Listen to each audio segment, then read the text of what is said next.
Here's a source for my claims of CDN's influence in Coahuila. Today, the Treasury Department released a sanction list targeting key figures of CDN active in Mexico.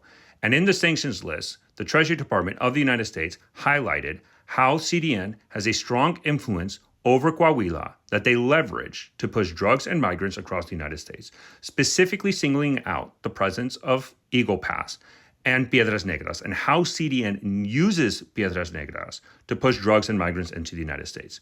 The U.S. Treasury Department released a sanctions list and laid it all out. I previously made a video talking about the state of Coahuila, and I highlighted its CDN's strong presence in the state and influence in the state, and how CDN is the most predominant cartel in that state. And in the comments, I received a lot of pushback from people saying that that's not true, or that my sources was wrong, or that my information was wrong. And the reason why they said that was either number one, Coahuila has lower levels of violence, which is true, and two, because of corrupt local, state, or federal government officials in Coahuila that are really responsible for a lot of these corrupt activities and criminal activities, which is also true.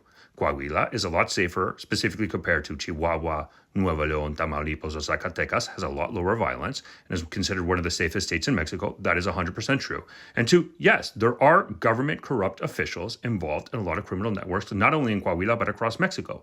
But those two statements doesn't mean that CDN does not have a strong influence in Coahuila, which was the intent of my video, to focus on cartel activity in the state of Coahuila.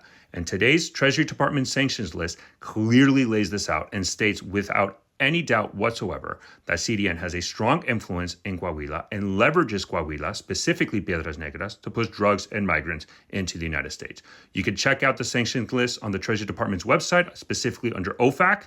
There they lay it out. It's a phenomenal report that lays out a lot of CDN's criminal activities across Mexico and Coahuila specifically.